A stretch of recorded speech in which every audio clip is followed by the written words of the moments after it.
Hello friends, मैं दीक्षा आप सभी के अपने यूट्यूब चैनल झारपीडिया पर आपका स्वागत करती हूँ। फ्रेंड्स, आज हम लोग करेंट का एक बहुत ही इम्पोर्टेंट टॉपिक देखेंगे जो कि वर्तमान में न्यूज में है कि सुप्रीम कोर्ट में जजों की संख्या में वृद्धि कर दी गई है। इसके बारे में हम लोग आज देखेंगे कि क्या है न्यूज और उससे रिलेटेड कुछ फैक्ट देखेंगे। तो देखते हैं, यहाँ पे देखिए लिखा हुआ है कि सर्वोच्च न्यायालय में जजों की संख्या में वृद्धि कर दी गई है। नया बदलाव हुआ है। पहले सर्वोच्च न्यायालय में कुल जजों की संख्या 34 थी, अब उसको बढ़ा करके कितना कर दिया गया 38, जिसमें कि पहले भी जो 34 जज थे जिसमें जो 33 न्यायाधीश थे और एक जज जो थे वह मुख्य न्यायाधीश थे। इनको मिला करके टोटल 34 हो रहा था, वही 38 कर दिया गया। तो यहाँ पे 37 जो होंगे वह न्यायाधीश होंगे और एक जो होंगे वह मुख्य न्यायाधीश होंगे। तो टोटल मिला करके कितना हो गया 38। अब टोटल सुप्रीम कोर्ट में जजों की संख्या हो गई है।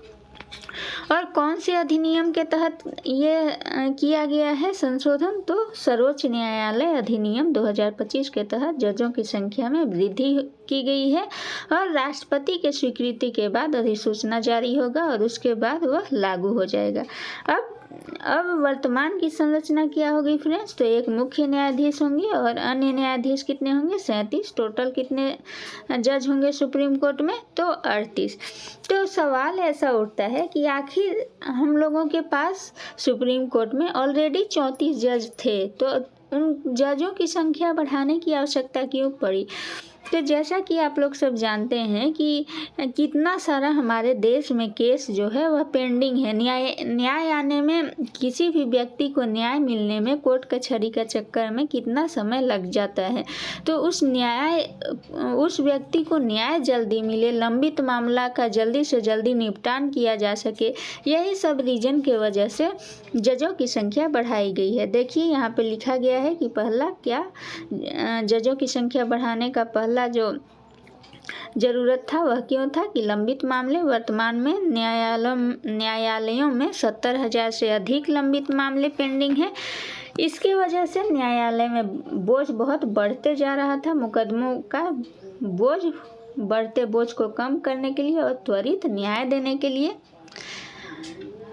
अगला है, यहाँ पे बताया गया है कि संवैधानिक पीठ का जब गठन किया जाता है तो अधिक जजों की आवश्यकता पड़ती है। वहाँ पे भी जज की कमी को महसूस किया जा रहा था।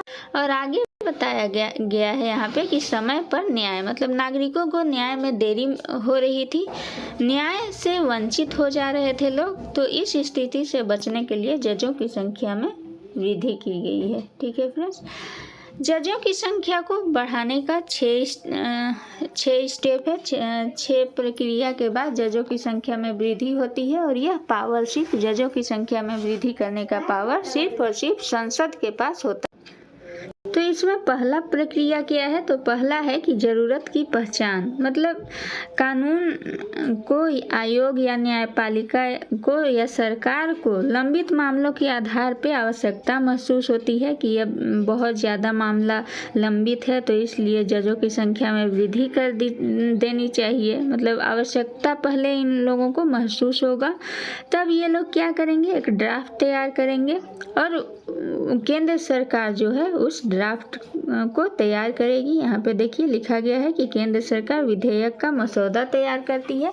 उसके बाद क्या होता है? तो उसके बाद संसद में उस ड्राफ्ट बिल का प्रस्तुति होता है। वह लोकसभा या राज्यसभा कहीं पे भी सबसे पहले पेश किया जा सकता है और उसके बाद फिर दोनों सदनों के द्वारा बारी बारी से उस विधेयक को पारित कराया जाता है। ठीक है फ्रेंड्स, उसके बाद अगला प्रोसेस क्या है कि राष्ट्रपति उस पर हस्ताक्षर करती है, तब वह अधिनियम बन जाता है, एक्ट बन जाता है। जब दोनों सदन से विधेयक पारित हो जाएगा तो अंतिम में राष्ट्रपति का स्वीकृति के लिए राष्ट्रपति का हस्ताक्षर का जरूरत पड़ेगा और जैसे ही राष्ट्रपति का हस्ताक्षर हो जाएगा तब वह अधिनियम बन जाता है, एक्ट बन जाता है और उसके बाद अंतिम में अधिसूचना जारी होता है और केंद्र सरकार राजपत्र में अधिसूचना जारी करके इसको लागू करती है। तो ऐसे स्टेप बाय स्टेप करके जजों की संख्या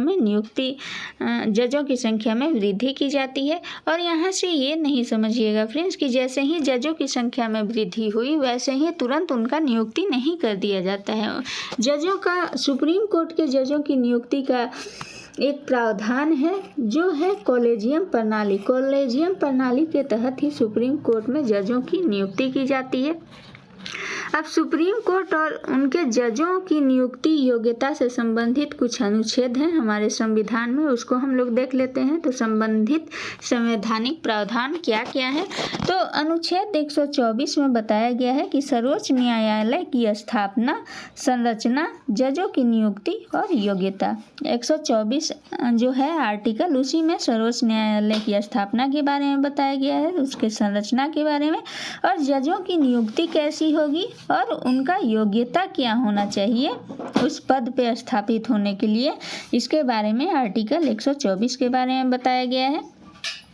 ऐसे ही आर्टिकल 124(2) में बताया गया है कि राष्ट्रपति के द्वारा मुख्य न्यायाधीश और अन्य जजों की या अन्य न्यायाधीशों की नियुक्ति की जाती है। आर्टिकल 124(3) में बताया गया है कि जजों की योग्यता और नियुक्ति से पूर्व CJI मतलब चीफ जस्टिस ऑफ इंडिया से परामर्श लिया जाता है, सलाह लिया जाता है। ठीक है, कोई भी सुप्रीम कोर्ट में कोई भी न्यायाधीश की नियुक्ति से पहले जो चीफ जस्टिस ऑफ इंडिया होते हैं उनसे परामर्श लेकर के ही उनकी नियुक्ति की जाती है। यह आर्टिकल कितने में दिया गया है? तो 124(3) में दिया गया है। 124(4) में क्या दिया गया है? तो जजों की संख्या संसद द्वारा विधि या कानून बनाकर निर्धारित की जाएगी। ठीक है। 124(7) में जजों के वेतन और भत्ते के बारे में बताया गया है। ठीक है फ्रेंड्स। 146 जो अनुच्छेद है वहाँ पे सुप्रीम कोर्ट को रिट जारी करने की शक्ति दी गई है। आर्टिकल 146 के तहत सुप्रीम कोर्ट रिट जारी करता है, यहाँ पे इसको शक्ति प्रदान की गई है 146 के तहत। अनुच्छेद 141 के तहत सर्वोच्च न्यायालय का निर्देश देश के सभी न्यायालयों पर बाध्यकारी होगा, ऐसा आर्टिकल 141 में दिया गया है। जो भी सुप्रीम कोर्ट का डिसीजन होता है, निर्णय होता है, वो एक रूल बन जाता है और उस रूल के तहत बाकी सारे न्यायालय उस पे चलने के लिए बाध्यकारी हो जाते हैं, उनको मानने के लिए बाध्यकारी होते हैं। और आर्टिकल 145 के तहत क्या है? तो सर्वोच्च न्यायालय अपने नियम स्वयं बनाएगा। ठीक है, यह है आर्टिकल 145 में। अब हम लोग देखें कि सुप्रीम कोर्ट में जो भी जजों की नियुक्ति होती है वह कॉलेजियम प्रणाली के तहत होती है। तो कॉलेजियम प्रणाली क्या होता है फ्रेंड्स? तो उस कॉलेजियम प्रणाली में एक मुख्य न्यायाधीश होते हैं और 4 वरिष्ठम न्यायाधीश, मतलब मुख्य न्यायाधीश और 4 वरिष्ठम न्यायाधीश मिलकर के एक नाम चुनते हैं और ये पांचों का जिस नाम पे विचार बनता है उस नाम का ये लोग सिफारिश करते हैं। ठीक है, वो चीफ जस्टिस ऑफ इंडिया के माध्यम से केंद्र सरकार को भेजा जाता है उस नाम को, और केंद्र सरकार के द्वारा जांच प्रक्रिया के बाद राष्ट्रपति को वह नाम भेजा जाता है और राष्ट्रपति के द्वारा फिर अधिसूचना जारी करके उस नाम के व्यक्ति को जज के पद पर नियुक्त किया जाता है। ठीक है फ्रेंड्स। अब इसका उद्देश्य देखते हैं कि उद्देश्य क्या है। तो यह प्रक्रिया, मतलब जो भी कॉलेजियम प्रणाली के तहत जजों की नियुक्ति होती है, इसका उद्देश्य क्या है? तो यह प्रक्रिया जो है वह न्यायपालिका की स्वतंत्रता सुनिश्चित करने के लिए विकसित की गई है। ठीक है फ्रेंड्स। अब जो है इस फैसले से संभावित लाभ, तो इस फैसले से मतलब जजों की वृद्धि जो की जा रही है उससे लाभ क्या होगा इसके बारे में बताया गया है। तो जो भी प्रॉब्लम अभी फेस करना पड़ रहा है वो सब प्रॉब्लम का सॉल्यूशन होगा, जैसे कि लंबित मामले की संख्या में तेज़ी से कमी आएगी, न्याय वितरण प्रणाली में गति और सुधार होगा, संविधान पीठों का गठन सरल और सुचारू रूप से होगा और देश की न्यायिक प्रणाली पर आम जनता का विश्वास और मजबूत होगा। ठीक है।